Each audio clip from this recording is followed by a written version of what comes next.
এক গ্রামে বাস করত হরিলাল নামের এক কৃষক। তার নিজের কোনো জমি ছিল না, অন্যের জমি চাষ করে তার পেট চলত। হরিলাল ছিল পরিশ্রমী, সৎ এবং অদম্য মনোবলের অধিকারী।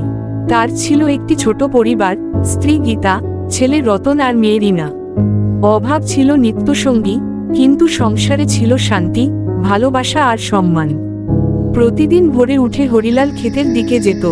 গ্রীষ্ম, বর্ষা, শীত, কোনো কিছুই তাকে দমাতে পারত না। হাতে লাঙ্গল ও ফসলের স্বপ্ন নিয়ে সে মাটি আঁকড়ে ধরত। আর সন্ধ্যায় ক্লান্ত শরীরে ফিরত ঘরে, কিন্তু মুখে হাসি থাকত, কারণ সে জানত তার ঘরে তার পরিবারের মুখ চেয়ে আছে। তবে হরিলালের জীবনের মোড় ঘুরে যায় এক বছর। সেই বছর অকাল বৃষ্টি আর শিলাবৃষ্টিতে তার সব ফসল নষ্ট হয়ে যায়। জমির মালিক এসে তার কাছে পুরো ভাড়া চাইতে লাগলো, আর হরিলালের পকেটে তখনও এক টাকাও নেই। সে মাথায় হাত দিয়ে বসে পড়ে। স্ত্রী গীতা তাকে সাহস দিয়ে বলল, বলো তো, তুমি কি কেবল মাটি চাষ করতে জানো?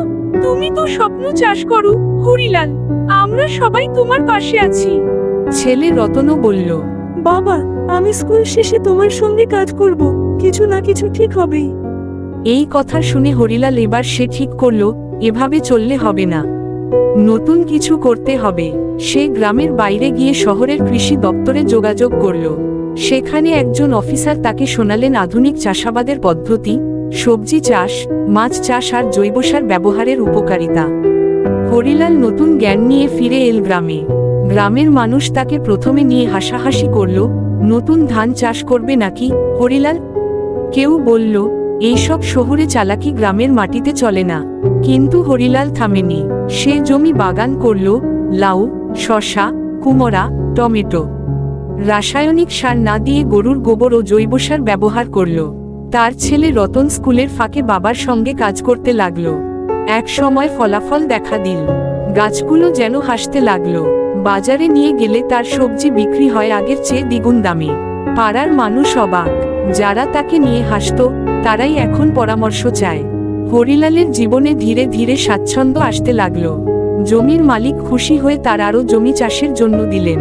তারপরের দিন নিজেই গ্রামের অনেক লোকের শেখাতে লাগলো কিভাবে আধুনিক চাষ করা যায়। একদিন এক তরুণ এসে হরিলালের কাছে বলল, কাকা, আপনি তো কেবল ফসল চাষ করেননি, আপনি আমাদের স্বপ্ন চাষ করা শিখিয়েছেন। হরিলাল মুচকি হেসে বলল, যদি ভালোবাসো, সে তোমাকে ফিরিয়ে দেবে সোনা, শুধু সাহস আর ধৈর্য ধরতে হয়।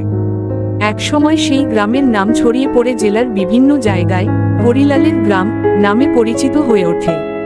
হরিলাল কখনো বড়লোক হতে চায়নি, শুধু চেয়েছিল নিজের জমিতে নিজের ঘামের ফল ফলাতে। কিন্তু তার মনোবল আর নতুন ভাবনার জন্য সে হয়ে ওঠে গ্রামের অনুপ্রেরণা। সেই মানুষটা, যে একদিন অন্যের জমিতে মাথা নত করে কাজ করত, আজ নিজের হাতে গড়া মাটির সঙ্গে মাথা উঁচু করে দাঁড়িয়ে বলে, কৃষক মানে শুধু হাল লাঙ্গল না, কৃষক মানে ভবিষ্যতের কারিগর।